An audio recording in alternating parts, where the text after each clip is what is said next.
Assalamualaikum, selamat pagi. Okey, so hari ni kita nak sambung pembelajaran sejarah Kota 5 kita. Hari tu kita dah belajar bab 9 ya. Hari ni kita nak sambung masih lagi bab 9 tapi tajuk 9.5.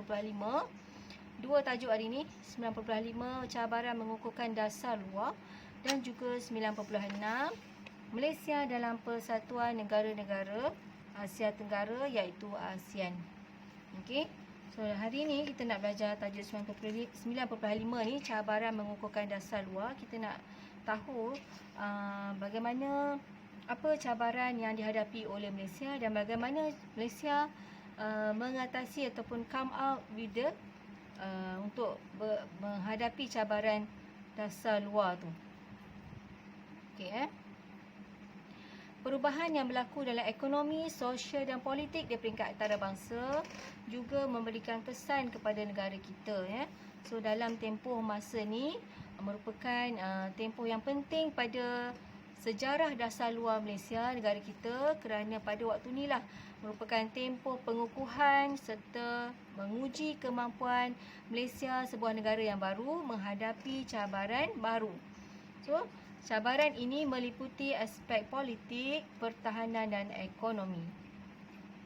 Okey, dari segi cabaran politik antarabangsa cabaran politik antarabangsa sangat mempengaruhi dasar luar Malaysia. Okey. So bagaimana menghadapi cabaran politik antarabangsa ni? Malaysia telah mengamalkan dasar berkecuali apabila menjalinkan hubungan dengan negara luar tanpa mengira ideologi. Dan disebabkan dasar berkecuali inilah membolehkan Malaysia menjalinkan hubungan dengan negara China melalui lawatan Tun Abdul Razak Hussein ke negara China tersebut pada 1974. Kamu boleh tengok dalam gambar sebelah kiri kamu tu ialah Tun Abdul Razak, di sebelah kiri dengan pemimpin China Zhou Enlai. Okey. Seterusnya cabaran politik serantau. Perluasan pengaruh komunis di Indochina menyebabkan ketidakstabilan kepada rantau Asia Tenggara. Okey. Disebabkan berlakunya kebanjiran pendatang asing Vietnam di Asia Tenggara menyebabkan Malaysia juga menerima kesan perkembangan tersebut. So pada 1976 Malaysia telah menyokong sidang kemuncak ketua-ketua negara ASEAN di Bali, Indonesia untuk membincangkan tentang pergolakan di Indochina tu dan membincangkan masa depan rantau Asia Tenggara. Okey, seterusnya cabaran keselamatan dan pertahanan. Okey, Anglo-Malaysian Defence Agreement AMDA iaitu perjanjian antara Malaysia dengan Britain telah ditamatkan pada 1971. So daripada itu ada perjanjian baru telah ditandatangani Malaysia iaitu Five Power Defence Arrangement ya. FPDA ataupun Perjanjian Pertahanan 5 negara yang melibatkan 5 negara, Malaysia, negara kita, Singapura, Britain, New Zealand dan Australia pada April 1971. So ini adalah antara langkah bagaimana Malaysia berhadapan dengan cabaran di keselamatan dan pertahanan ni. Yang kedua, Malaysia telah bekerjasama dengan negara ASEAN untuk mengukuhkan lagi pertahanan dan keselamatan rantau Asia Tenggara. Yang ketiga, Malaysia menandatangani perjanjian dengan Thailand pada 1965 untuk menangani isu keselamatan. Yang ini kita dah belajar dah sebenarnya, kita pernah sebut dalam bab yang sebelum ni, di mana tajuk ni berkaitan dengan untuk menangani isu keselamatan terutamanya komunis. Okey. Dan akhir sekali, cabaran pembangunan ekonomi. Cabaran utama Malaysia dalam ekonomi ialah bila wujudnya dominasi negara maju untuk mereka menetapkan harga komoditi produk-produk utama seperti biji timah, getah, hasil minyak dan gas negara. Jadi untuk menyelesaikan masalah ni, Malaysia telah menganggotai pertubuhan antarabangsa, antaranya International Tin Council. Okey, bahasa Melayunya kita panggil Majlis Timah Antarabangsa, dan juga GATT, General Agreement on Tariffs and Trade atau Perjanjian Umum Tarif dan Perdagangan. Okey, seperti bahagian atas sebelah kanan tu ada logo GATT kamu boleh tengok. Dan di bawah tu Malaysia juga berpeluang memperoleh hasil daripada minyak dan gas, hasil daripada desakan Malaysia sendiri agar harga barangan dapat dikawal, dan desakan ni disuarakan melalui organisasi ini. Okey. Dan ketiga, Malaysia telah menubuhkan Petronas pada 1974 untuk membangunkan lagi sektor minyak dan gas negara. Okey, gambar di situ adalah gambar berkaitan dengan inilah perjanjian berkongsi pengeluaran cari gali dan kemajuan perusahaan minyak antara Petronas dengan syarikat Esso pada 1976 di Kuala Lumpur, di mana Petronas diwakili oleh Kadir Syamsuddin yang duduk di tengah-tengah tu. Okey, jadi dari segi cabaran mengukuhkan dasar luar ni, Malaysia menghadapi cabaran tersebut dan menanganinya dengan apa? Tindakan bijak yang akhirnya membawa manfaat yang besar kepada negara.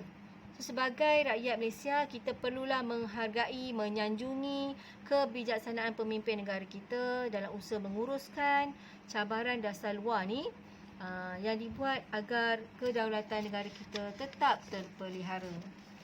Okey. Seterusnya kita masuklah tajuk seterusnya 9.6 berkaitan dengan Malaysia dalam Persatuan Negara-Negara Asia Tenggara (ASEAN). Okey, dalam tajuk ni kita nak tengoklah bagaimana pelibatan Malaysia, apa yang Malaysia buat dalam ASEAN ni Okey. Malaysia dalam ASEAN. Malaysia memberikan perhatian yang serius dalam hubungannya dengan negara serantau. Malaysia juga berpandangan bahawa keselamatan dan keutuhan masa depan negara kita berkait rapat dengan kemantapan dan keamanan kawasan Asia Tenggara sendiri. So, sebab apa keselamatan Malaysia ni tidak akan terjamin selagi jiran-jiran kita hidup berpecah belah. Jadi kita kena pastikan kawasan di sekeliling kita, negara-negara, wilayah di sebelah-sebelah negara kita, jiran-jiran negara kita duduk dalam keadaan yang aman. Okey. So, pelibatan Malaysia dalam negara serantau membolehkan negara kita menganggotai ASEAN yang memberikan manfaat besar dalam ekonomi, sosial dan politik di negara kita. So, kita boleh tengok pelibatan Malaysia. Persatuan Negara-Negara Asia Tenggara ASA ditubuhkan pada 1961 yang merupakan gabungan pertama melibatkan 3 negara di Asia Tenggara, iaitu Malaysia, Filipina dan juga Thailand. Malaysia, Filipina, Thailand. Okay. Kemudian 1963 ada satu lagi persefahaman yang diwujudkan yang fokusnya pada waktu itu adalah untuk menyelesaikan isu pembentukan Malaysia, iaitu Mafilindo. Okey, walaupun Mafilindo ni gagal mencapai matlamatnya, tapi kita kena tahulah persefahaman Mafilindo ni melibatkan 3 negara juga, iaitu Malaysia, Filipina dan Indonesia. Dalam usaha untuk meningkatkan semangat setiakawan dan keserantauan, maka diwujudkan ASEAN pada 8 Ogos 1967, di mana pada peringkat awal negara-negara ASEAN ni ada 5 saja.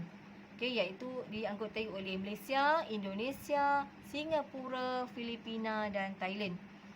Okey, kemudian ASEAN menerima lagi 5 anggota baru, iaitu Brunei, Myanmar, Laos, Kemboja dan juga Vietnam. Okey, penubuhan ASEAN ni dianggap sebagai kejayaan cemerlang terhadap dasar luar Malaysia. So, apa yang dikatakan pelibatan Malaysia yang aktif dan cemerlang ni dalam ASEAN, okey, di mana kita terlibat dalam ZOFAN, zon aman, bebas dan berkecuali. Okey, so kita nak tengok yang pertama, ZOFAN, iaitu zon aman, bebas dan berkecuali. Peace, aman. Freedom, bebas. Berkecuali, neutrality. Okey, yang diumumkan di Kuala Lumpur pada 1971. Dalam ZOFAN ni, subjek penting yang ditekankan ni di sini ialah langkah Malaysia menjalinkan hubungan dengan China dan juga dipandang sebagai ZOFAN lah. Okey, sebagai sebahagian daripada ZOFAN, Malaysia menjadikan ASEAN sebagai platform penting untuk mensiharkan perubahan-perubahan dasar yang berlaku dalam Malaysia. dasar luar negara ni pada peringkat serantau dan global bagi negara kita. Okey, so Malaysia nak isytiharkan apa dasar luar yang Malaysia buat dalam ASEAN ni. Okey, langkah ini termasuklah mendapatkan pengiktirafan daripada kuasa besar seperti Amerika Syarikat, Rusia dan China. Seterusnya, Malaysia dan ASEAN membantu menyelesaikan konflik serantau. Okey, Malaysia terlibat secara aktif mencari penyelesaian konflik politik yang berlaku di Indo-China, terutamanya di Vietnam dan Kemboja, di mana kita boleh tahu di sini konflik di Vietnam dan Kemboja ni berkaitan dengan ancaman komunis dan pelarian. Okey, konflik ni perlu diselesaikan sebab apa? Malaysia bimbang akan menjejaskan kestabilan rantau Asia Tenggara. Okey, jadi Malaysia menyeru agar kuasa besar tidak campur tangan dalam isu di Vietnam. Isu di Kemboja berjaya diselesaikan pada 1993 melalui pilihan raya dan Malaysia menghantar pasukan pengaman di bawah PBB dengan pada misi UNTAC ni, UNTAC. Seterusnya, kerjasama ekonomi dalam ASEAN, di mana negara-negara anggota ASEAN ni dianggap sebagai rakan dagang Malaysia yang penting. Okey, so kerjasama ekonomi ASEAN dengan Malaysia bermula pada 1970-an. Antara projek yang dimulakan pada 1978 ni adalah AIP, Projek Industri ASEAN, yang telah berjaya mengeluarkan baja yuria di Indonesia dan Malaysia.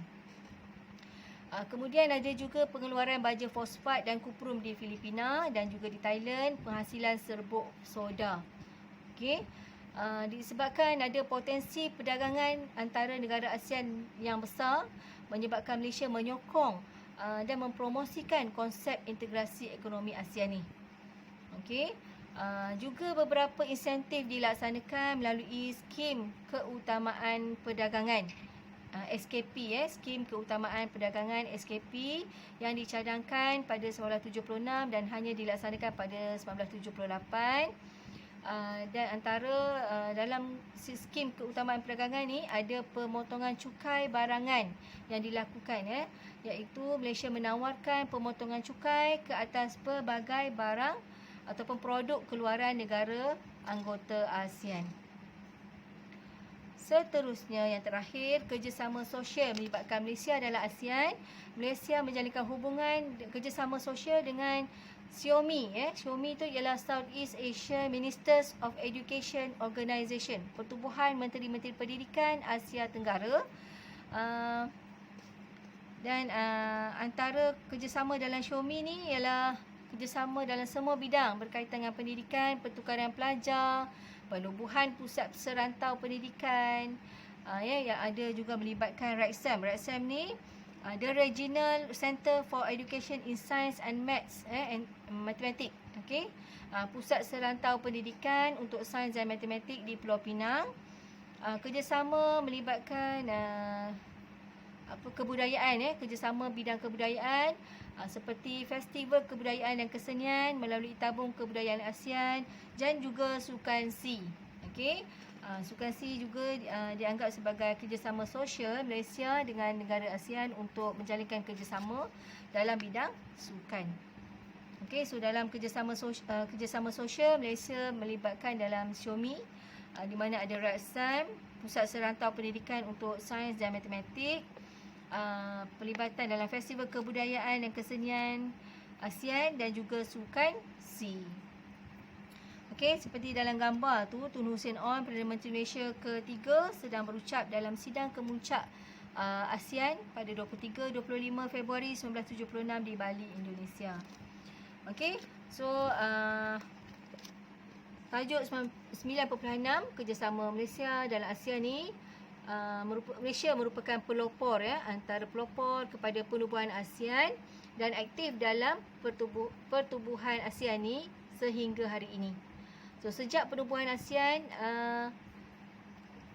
penubuhannya ASEAN berjaya membuktikan kejayaan dalam pelbagai bidang dan dihormati oleh pihak luar sebagai sebuah organisasi yang sangat penting di rantau Asia Tenggara.